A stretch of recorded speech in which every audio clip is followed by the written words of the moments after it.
Oh, Joe, I just ran into the mic. Welcome back to Rational Funk, a drum instruction video that focuses on drum instruction as well as life instruction. We like to say that right away because people need instruction.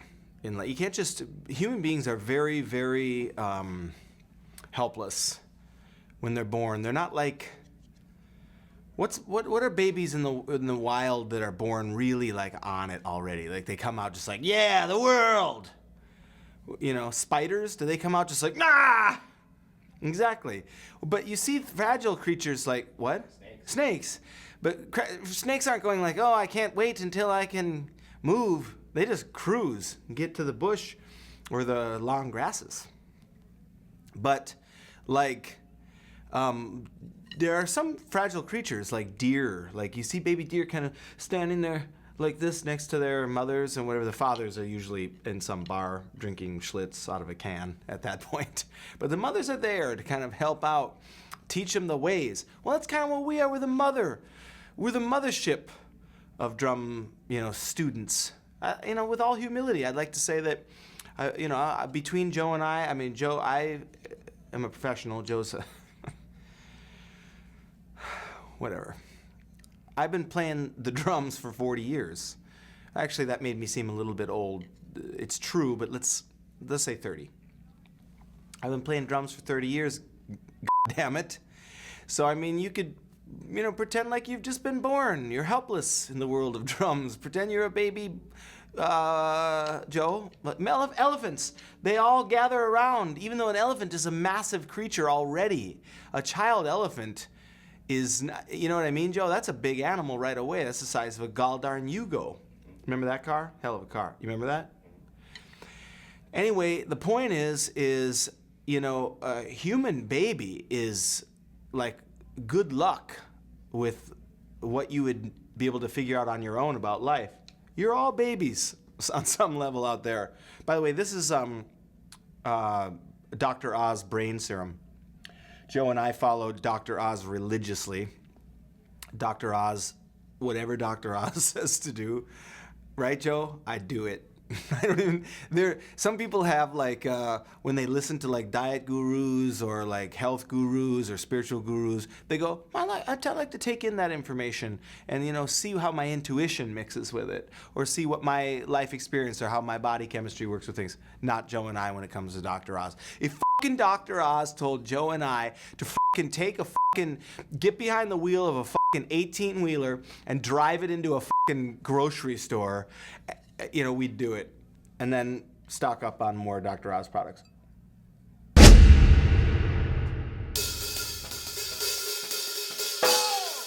Hey, we're back. Talking about life instruction, drum instruction. Today we're going to talk about distraction.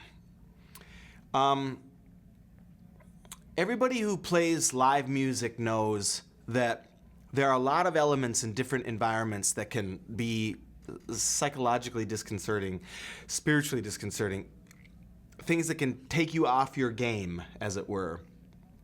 You could be in a club or a bar environment. In fact, when people could smoke in bars and in clubs, I used to get really like, wow, the smoke is overwhelming me. I've never smoked. In fact, I've never done anything other than drink brain serum. We talk about drinking a lot of wine on this show, but it's actually not true. We just drink Listerine, which is is a little stronger than wine. We're just going to put it out there. But Joe and I are on the health kick now. We've taken the break in July. We both went to Joe. We went to that Trust Fall retreat in Arizona. Oh, nice. Joe got us a Groupon for a Trust Fall camp and sweat lodge, where we went, and God damn it, Joe, I feel great. We did the Trust Fall, and Joe didn't catch me, and it was like, and he's like this, but see, that's what our relationship is based on. It's jokes. Anyway, after about a week in a chiropractic office, I'm feeling better, kind of like getting there to where I can almost play again. So forgive me if my playing isn't as incredible as it usually is, but I fell during a trust fall that Joe didn't catch me on, and I'm working through some of the anger.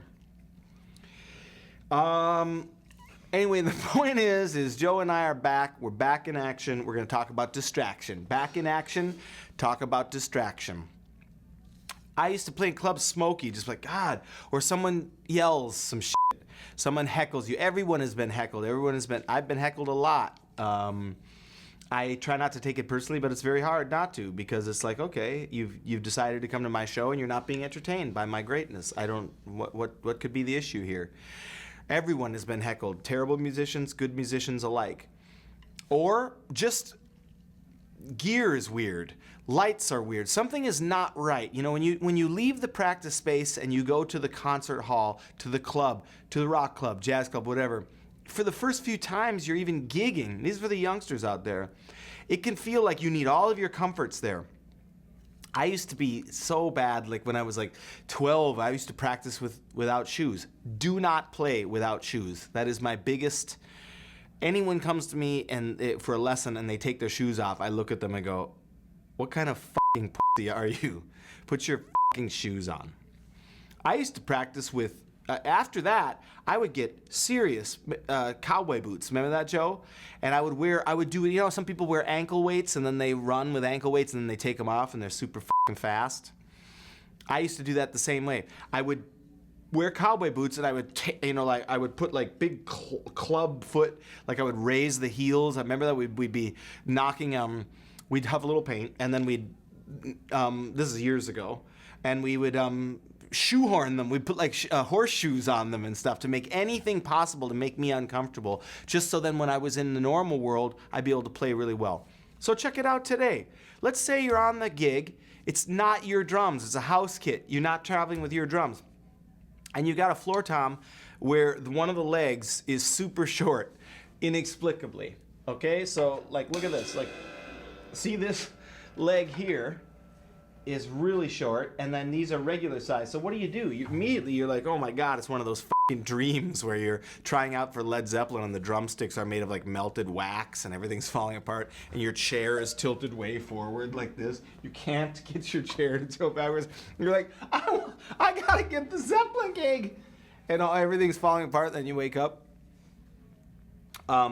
This is what I tried to do growing up. I would take one element that was like, would take me out of my comfort zone and then try to play all my shit. So like, okay, floor tom legs collapse. Oh God, immediately people, I'm knocking shit over still all the time. If you see me play, cymbals are falling off stuff. It's a fucking disaster. I'm not doing it on purpose. I'm like having to deal with distraction still. Luckily, I shedded it. I shedded distraction. Now we're going to do a couple versions. Number one, I'm going to try and play some stuff here with the floor tom down here, but also I'm going to try and do some hip independence patterns because we're going to get back into independence. We didn't spend enough time in, hang on a second, in independence, did we, Joe? No. Joe, when I was first talking about doing independence, and Joe was yelling, if you watched that episode where Joe was yelling, state capitals at me, and we were doing spelling, right? That's one form of independence. Another form of independence is, like I could say directly to the camera, is my children to just do something on your own once and leave me alone and let me have my life back. That's another form of independence. And here's another one. All right, let's take a cool foot pattern, right?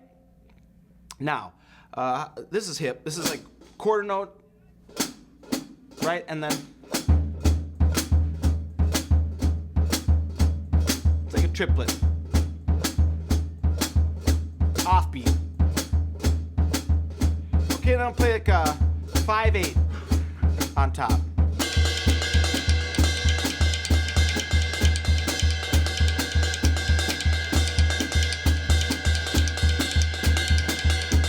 Okay, Joe. Go. Oh. Oh!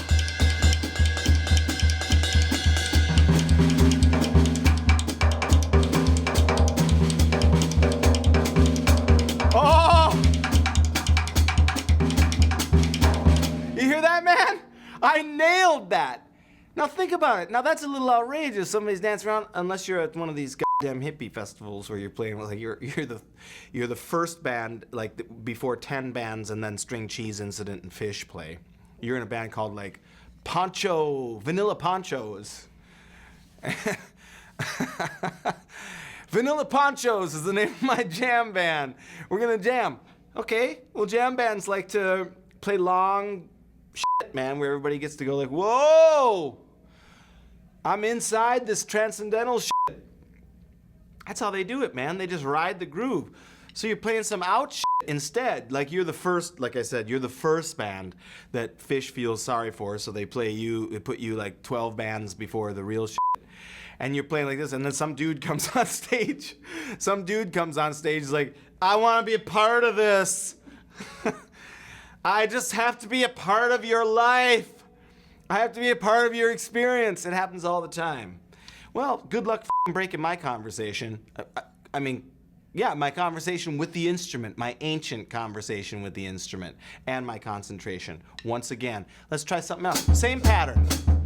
Now, Joe, this time a little less like a little less like ghoul, like you're trying to scare me, like it's a haunted house, and do more of like, you know, I'm the Vanilla Poncho is gonna be playing really early in the day at Fish Fest out in Lake Wokachoban.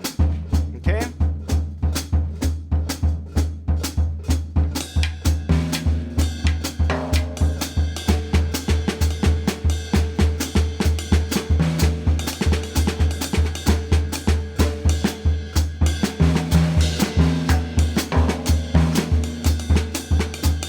Joe, at that point I need you to come out and do the hippie shit.